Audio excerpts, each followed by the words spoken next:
Hi, my name's Amanda, and today I'm going to be showing you how I make my best-selling seashell bee-themed ring dishes.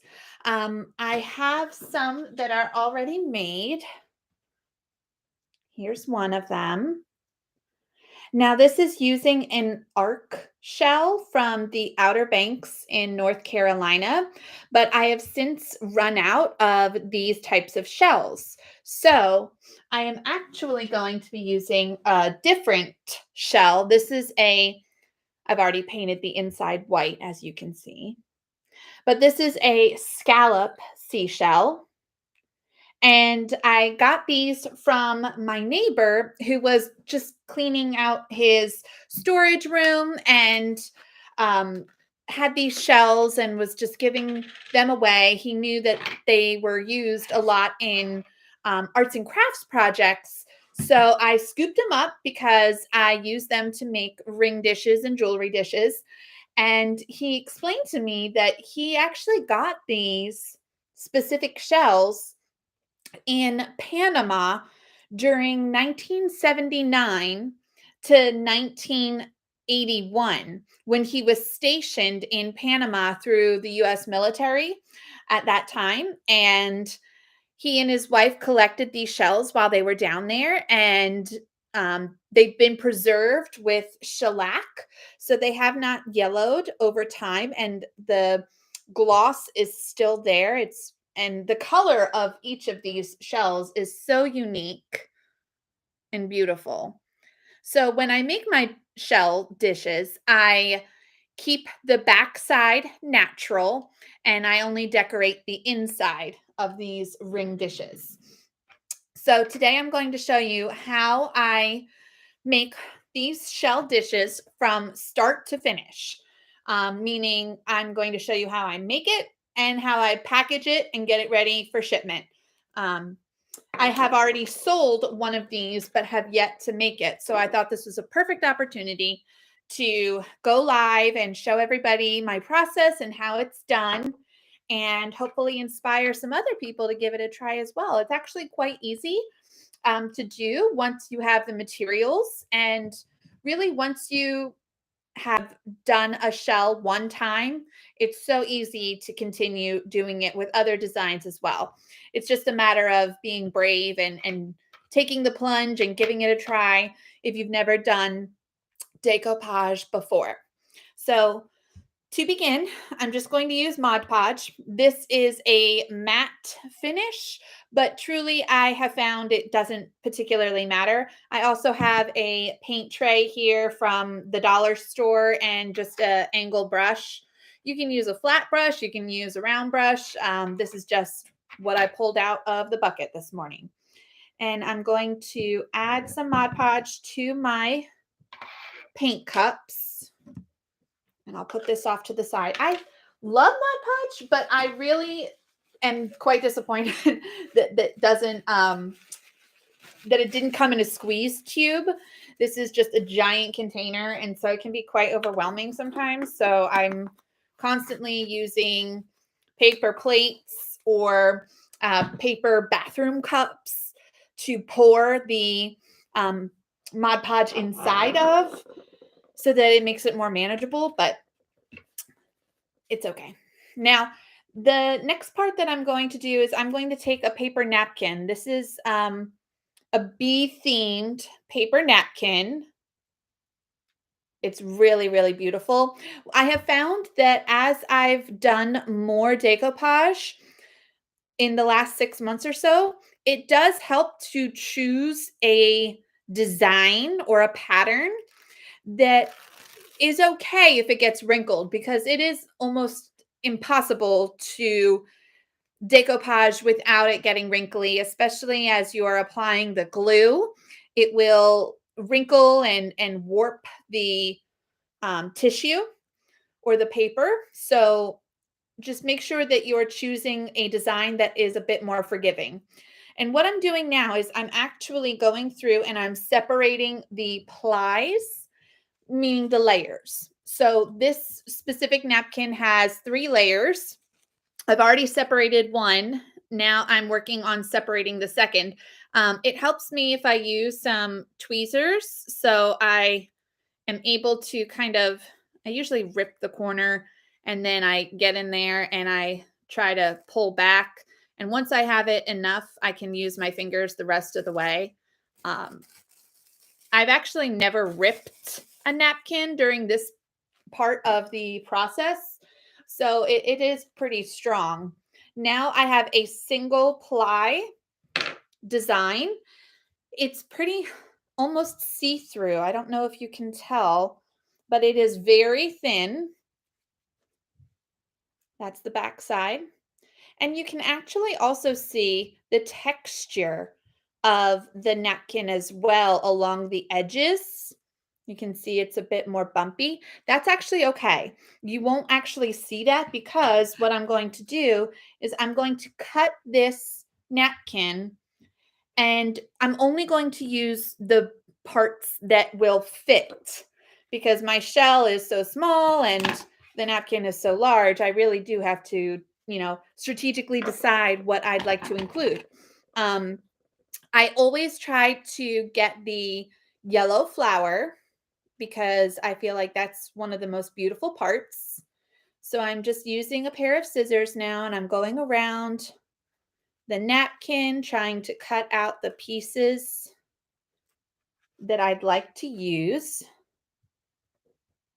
Okay, and then I go back in with my scissors again and I cut off any excess that I know won't fit, like that. Okay. I also try to incorporate this darling little bumblebee. It is so cute. And at the end, I'll show you how I actually add a bumblebee, kind of like a charm, to the edge of the shell to give it just a little embellishment, just to make it pretty. And it has rhinestones on it, so a little sparkle and shine never hurt. Okay, so right now I've cut out the bee and I'm going in, trimming off excess design and napkins so that my bee fits nicely in the shell. There we go. It does not have to be perfect at all. These cuts, I try to make sure that I have all round edges, um, but I don't believe it actually makes a difference or really matters because these layers will actually kind of um, get smushed over top of each other. You'll see as I actually begin to apply it, and you won't be able to notice any of the edges whatsoever. So now I have my shell, and before I begin applying Mod Podge, I like to gently arrange the napkin inside the shell to see how best I like it. And then I'll go back in with my scissors and make adjustments. So I can see that, all right, I can definitely get this large yellow flower. I can even get this smaller one. I'm going to make a cut here, and that'll fit nicely on this side of the shell. I'm not ready to apply Mod Podge just yet. I'm still working on getting the fit right. It doesn't have to be perfect, but just loosely arranging it, I find does help. Okay. And now, okay, I'm going to put the yellow flowers over here on this side, and then along the top, I want to continue that yellow floral vine along the top. And you'll notice that there's still a significant gap on the left side of the shell. That's okay. I still have more features from the napkin that I can incorporate. So it won't be left open by any means. I'm going to go back to my original napkin and cut more pieces. I will probably pick the rest of this green yellow vine. And I will also need to make sure that I can still fit in that bumblebee too. There. So looking at the different pieces, I'm just roughly trying to map out what I like and where I'll put it. Okay. And then once I have kind of a rough idea, I'll go in with the Mod Podge. There we go. So roughly, these are the three pieces. I'll start with the flower. I feel like that's the most striking feature in the design. So I want to make sure that I get all of that first. Then I'll continue along the top with some of the yellow vine. And then on this side, I'll add more of the greenery. And that will still give me enough room to add the bee, whether it be in the middle or off to the side. I won't know until I actually get everything glued down, because I want to make sure it comes together nicely, and sometimes you just can't plan all those things. So I'm using my brush now, applying some Mod Podge, and I'm just going to go in and apply a thin layer. You may notice that my shell is white already on the inside.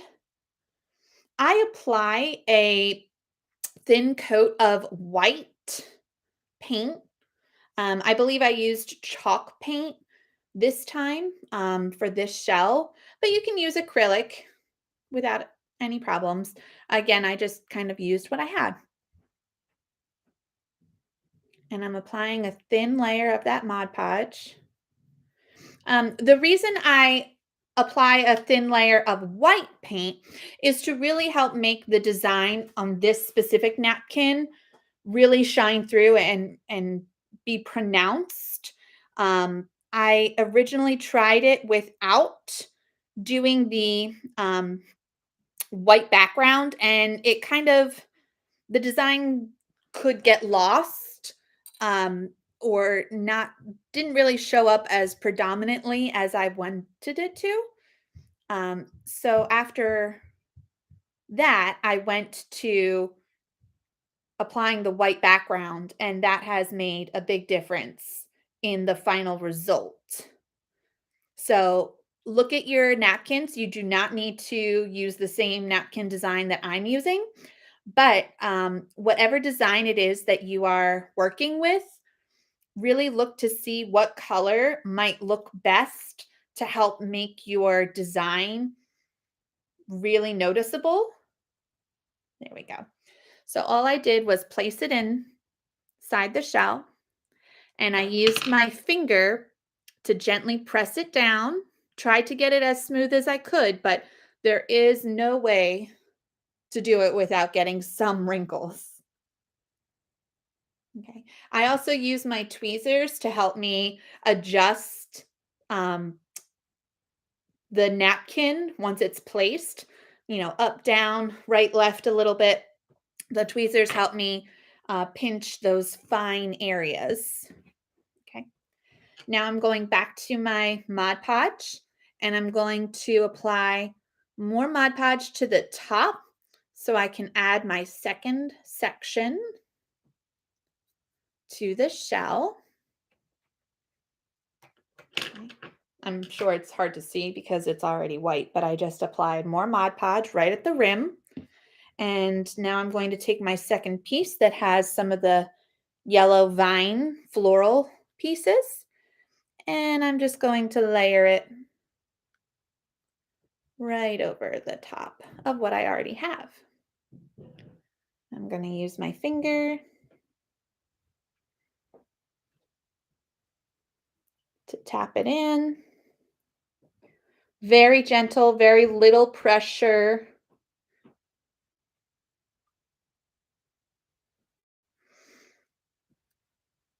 Now, it's important that you look at the design of your napkin that you select. This napkin is extremely forgiving. So, if you remember, I cut these pieces apart to get the correct size and placement that I wanted.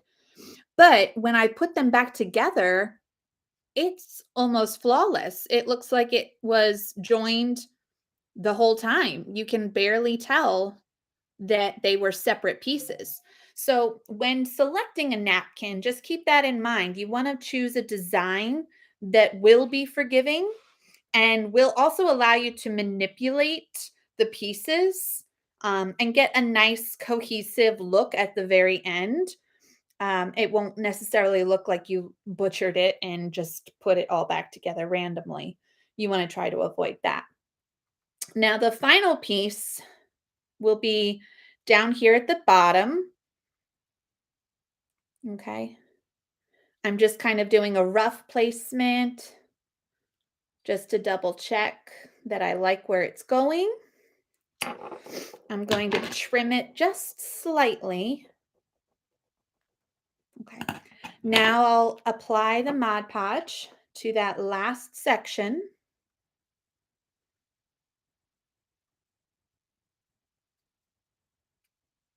Very thin coat. I just dip my paintbrush inside the Mod Podge just enough to cover the bristles. And then I am applying that last section. Now, before I push it down, this is just laying over top of the shell. I have not pushed down.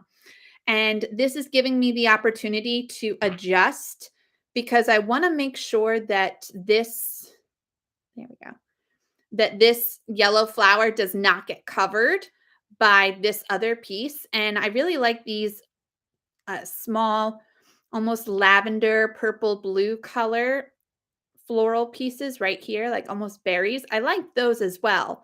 So this is where having tweezers comes in handy because I can kind of pull that off to the side a little bit more and make sure before I press it down, all of those parts that I like remain and are not being covered by the other pieces as I add them on.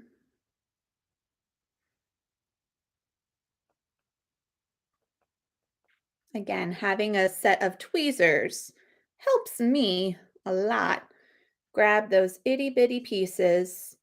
And I can actually even use the tips to push down gently as I where it's placed.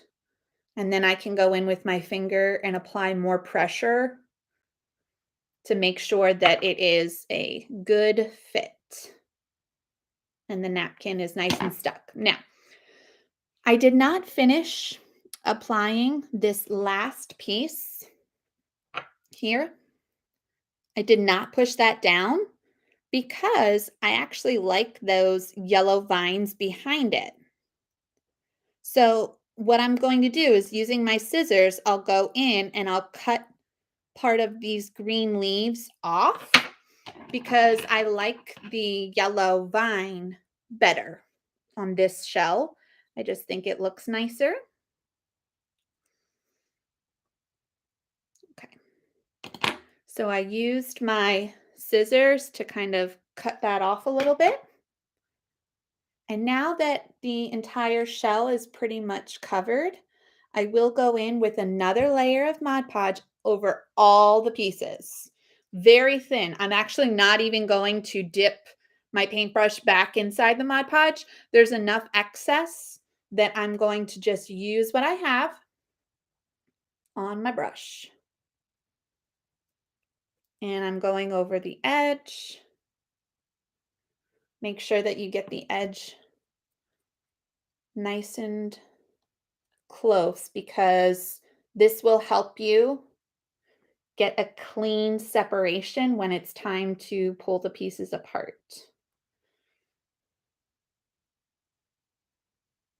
You do not want to apply a lot of pressure with your paintbrush because you can tear the napkin. And if it gets too wet and you apply too much Mod Podge or glue, it will start to separate because it is a paper product after all. And Mod Podge is a liquid, and the two will actually begin to separate if you push too hard or apply too much. So just a very little bit is really all you need. You can always add more, but you don't want to add too much at first. Okay. Now, I applied another layer, but I haven't added my bumblebee yet.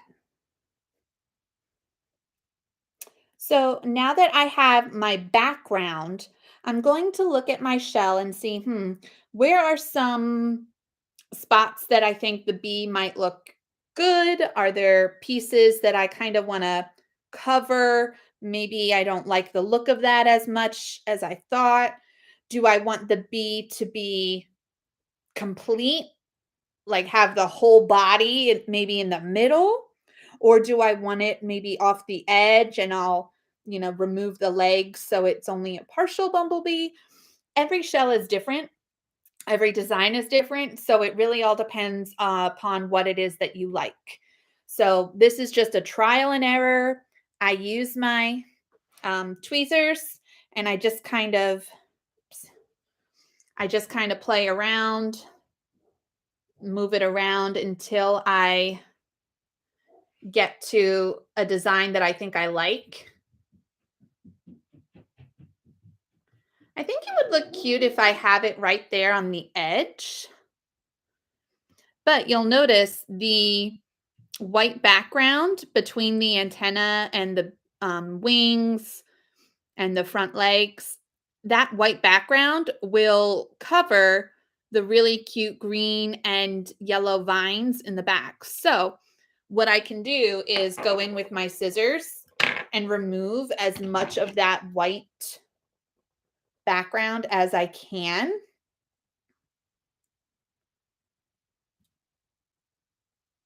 So that the design in the back is more noticeable. So I'm just using my scissors now.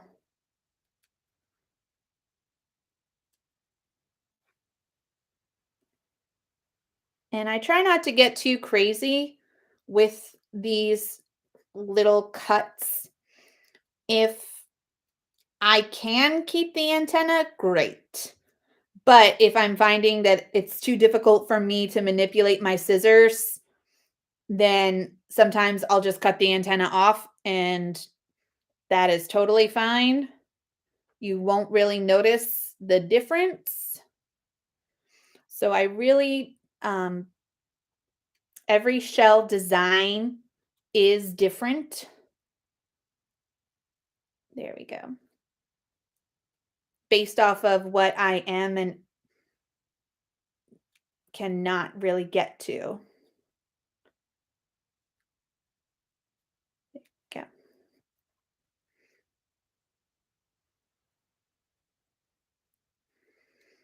All right. So I've now modified that bee, and I've taken out a lot of that white background. So when I add the bee to the shell, you'll see those green and yellow vines much better. I think I'll put it right there. Okay. I've roughly placed it where I like. I'm going to go in with just a little Mod Podge, and I'll place it over the bee.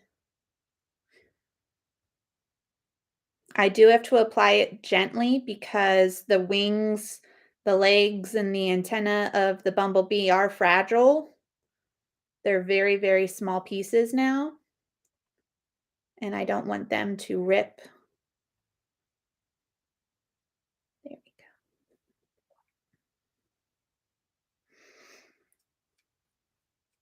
And I'm just going over the edge really well with Mod Podge.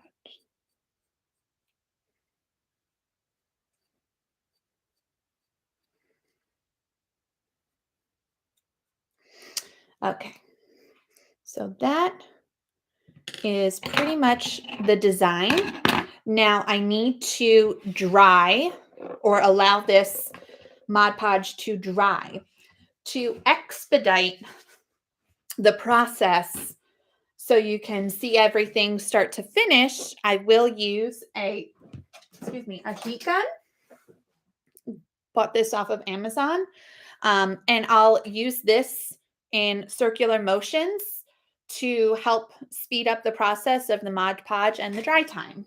So apologize for the noise.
Ooh.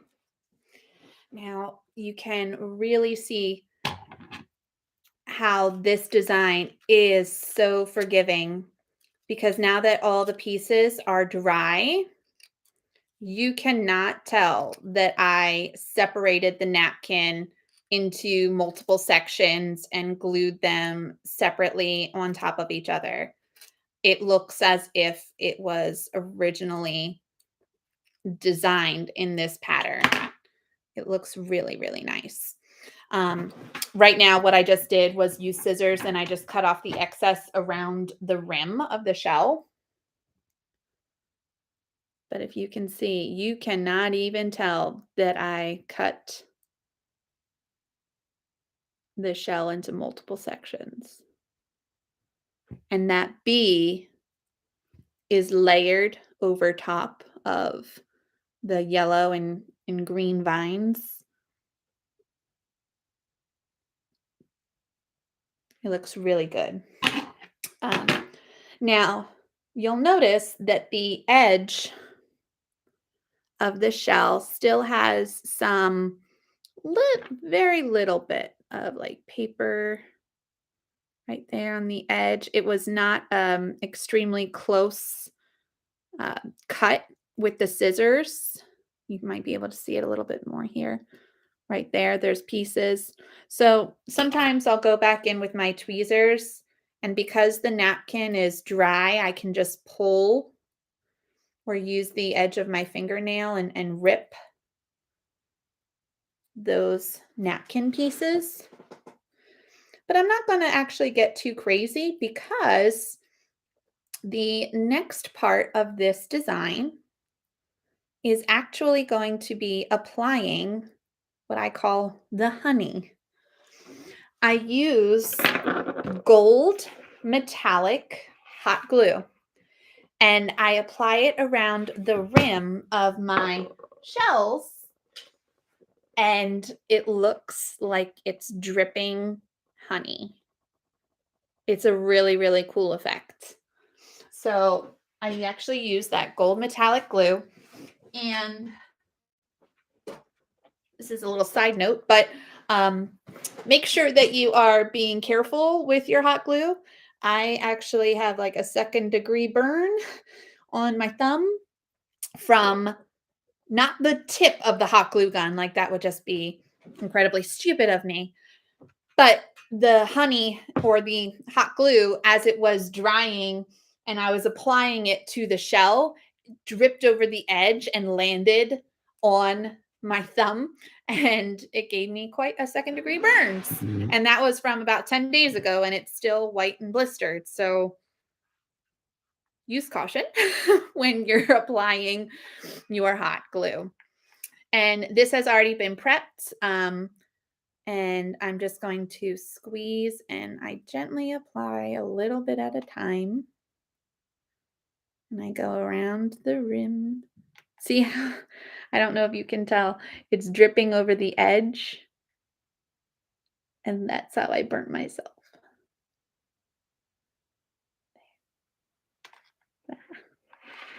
So I try to do just a little bit at a time and then I'll readjust. Ooh, look at that. Just like honey.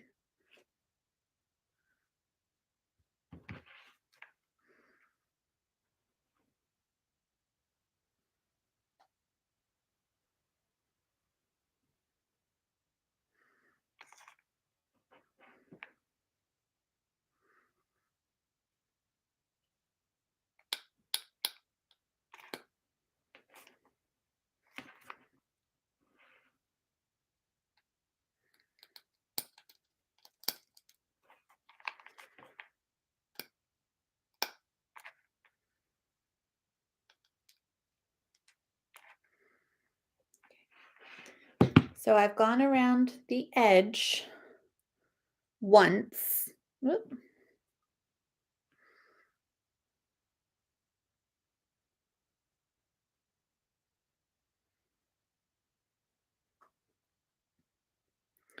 And having your tweezers available is helpful to grab some of these excess strings.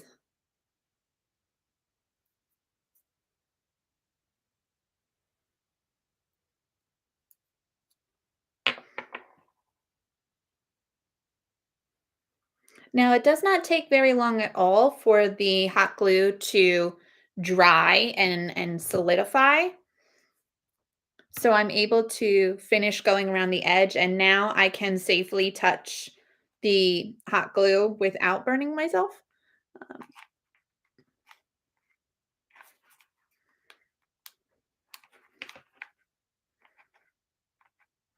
Um, I need another hot glue stick.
My glue stick's been giving me, or my glue gun's been giving me a hard time lately. I wonder if it's time for a new one.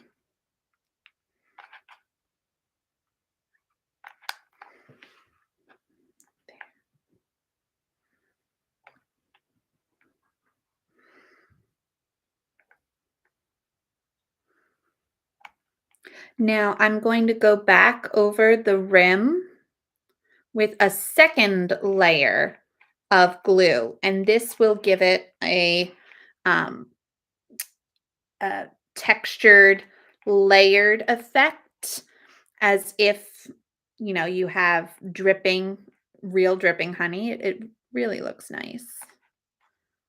I also like to make sure that I have an equal um, depth along the inside and the outside shell rim. Um, Not just like a little bit of glue on one side. I try to make it even.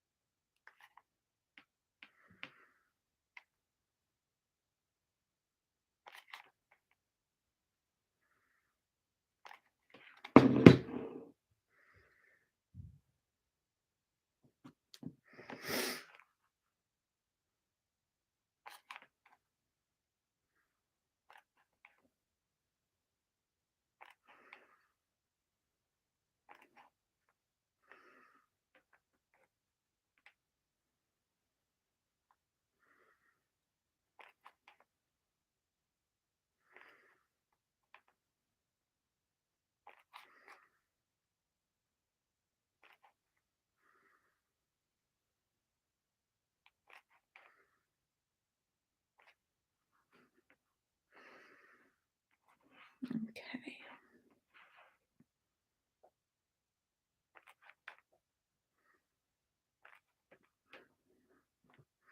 As each part of the hot glue dries, I can add another over top and it just looks so cool.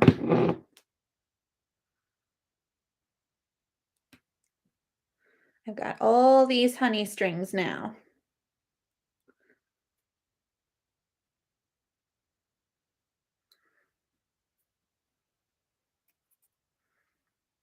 I hate hot glue strings.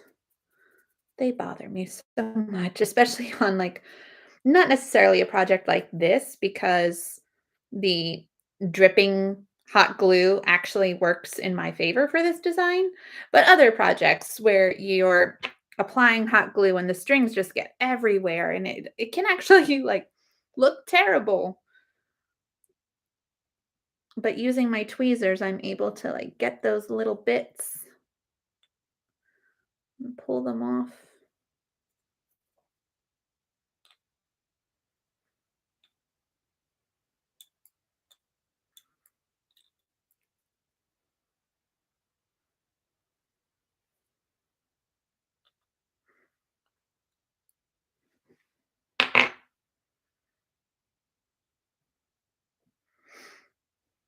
Okay, so I'm just looking now at the edge.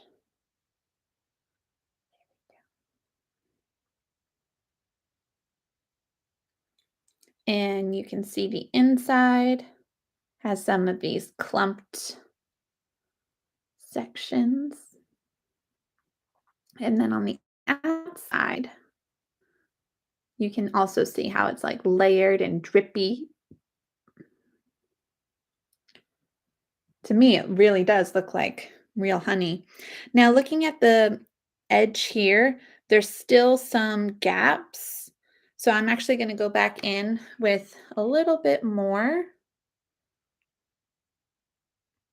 because I want to make sure that it looks nice.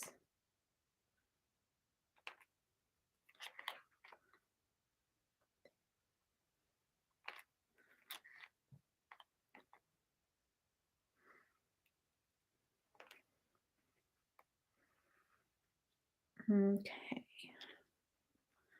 I think I have all the pieces covered. Using my tweezers to pull off any of those excess strings. And then now that I am done with the hot glue part, the final piece to this project is to actually add a bumblebee embellishment. I like to incorporate a little bee just like this. Now, it's not an actual charm, It is some sort of like jewelry embellishment, but the body of the bumblebee is hollow. And that gives me an opportunity to add glue to the inside of the bumblebee body, and then I add it onto the rim of the shell. Now, initially, I was using hot glue to apply the bumblebee, but I noticed that kind of over time, it was easy or easier to have the bumblebee fall off versus using this type of glue here. I've actually gotten a much better bond with this glue than hot glue. So I've switched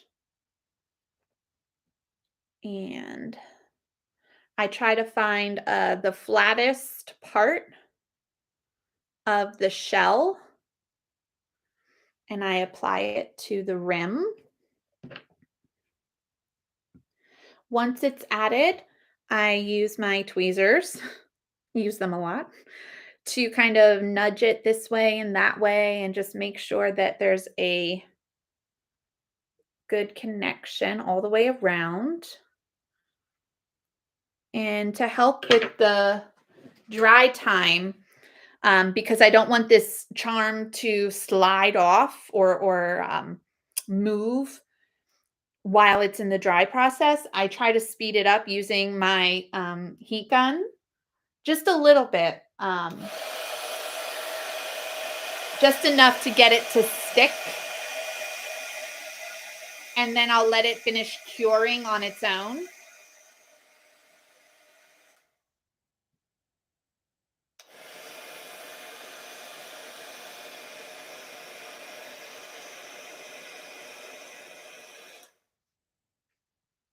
Okay.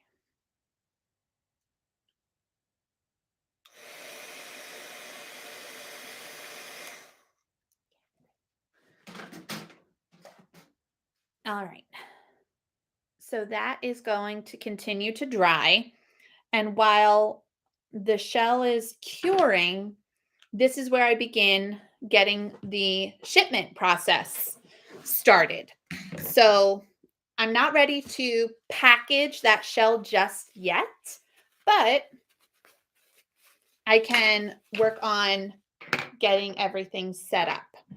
So while that's drying and curing, I will write a thank you note to the buyer. And right now, I am including a free 6-inch honey dipper with each purchase of my shells. So I actually just ordered more. I have about 28 honey dippers that I can give away with each purchase. And it looks so cute with the bee themed shells. So not only do you get your little ring dish, but then you also get a honey dipper as well that is actually like usable as a legitimate honey dipper, or you could give it away as a gift. You can use it as another decorative feature around your home, whatever you want. So while that is finishing, I'm going to get my thank you card.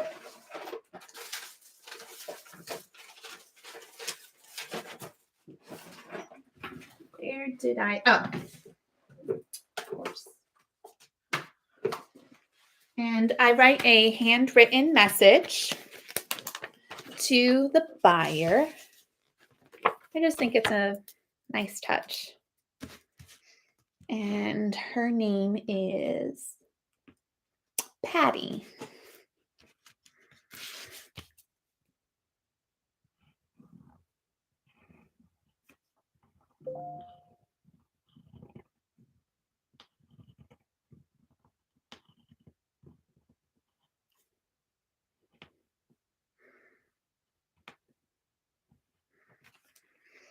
And I have stickers that I include with each purchase too, and I like to add one on the envelope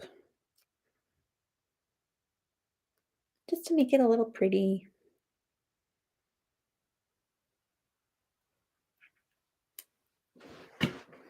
This one's just a little flower.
All right.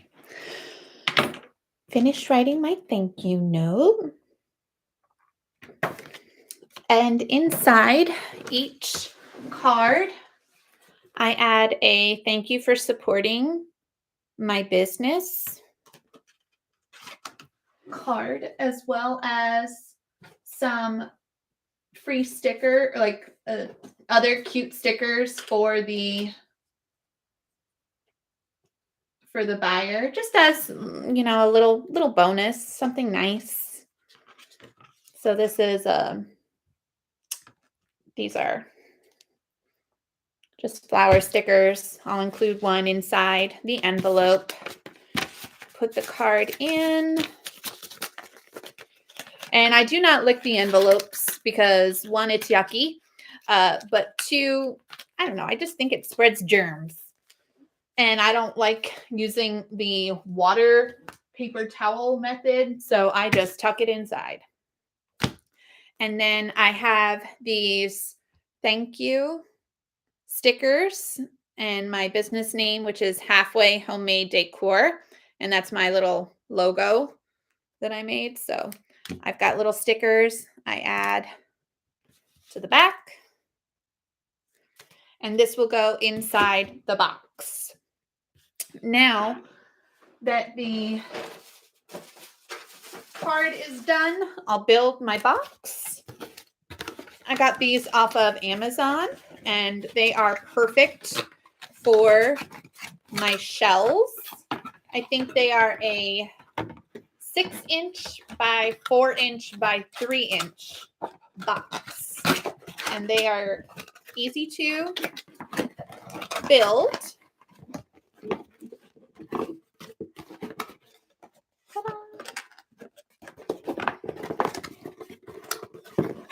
And I add gift tissue paper inside. This tissue paper is, has stars on it, and it's a metallic rose gold. Very pretty. So I'll add that to the inside first.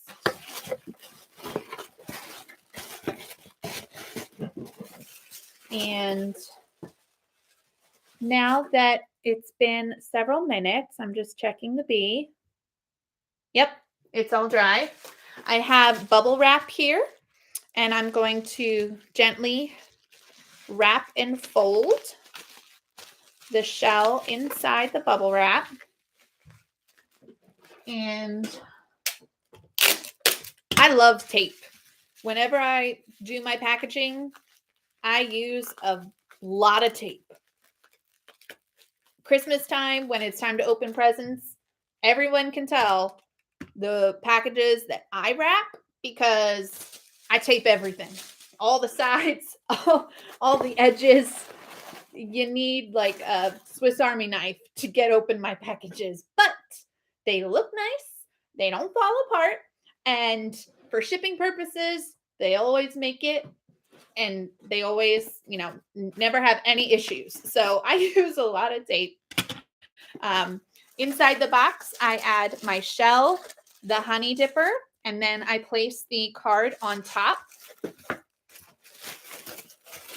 And then I add a second piece of gift tissue paper on the top and go around everything.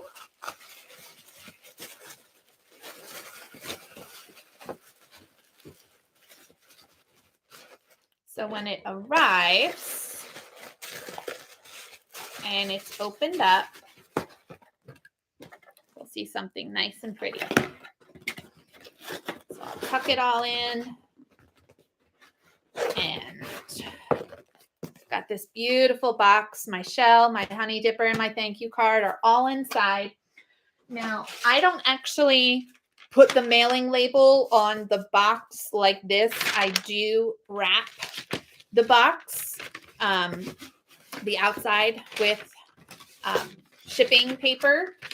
This particular piece of shipping paper is just a bit too small, so I'm going to get a different size right here.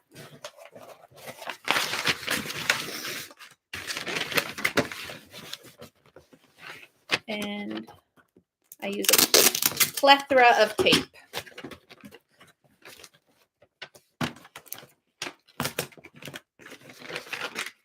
I try to make the edges look nice. Again, also that when it arrives, puts a smile on their face.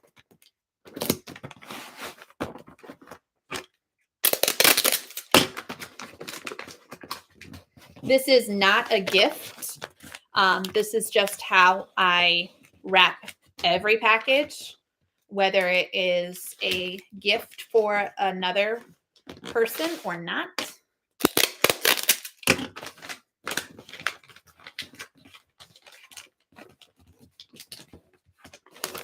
So all in all, start to finish, from making my shell to packaging, this video is about 55 minutes. So we'll say an hour, start to finish.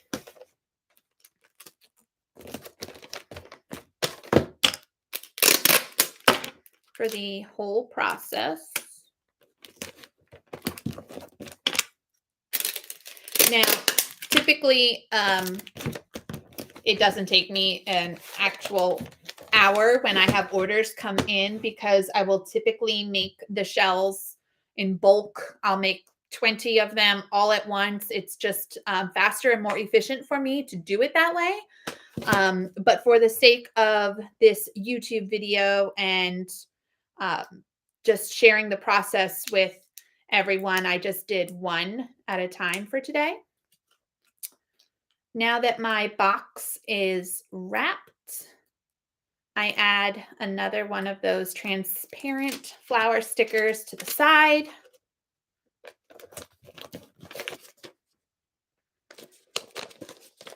And then for the mailing label,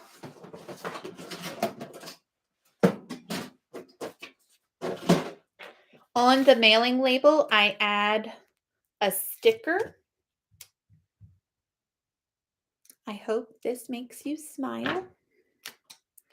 And I'm able to fit that right on the package itself. Sometimes I have to trim some of the excess off, just so that nothing is covered, but generally it fits quite nicely.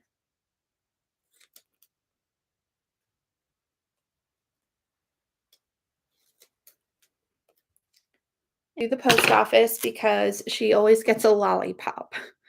They have those lollipops that you get at the bank right at the counter. So every time we drop off a package, she gets a lollipop. So she loves going to the post office to drop off the packages. She gets a nice sweet treat.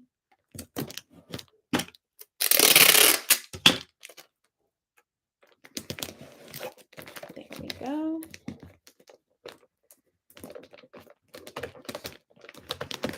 And there you have it.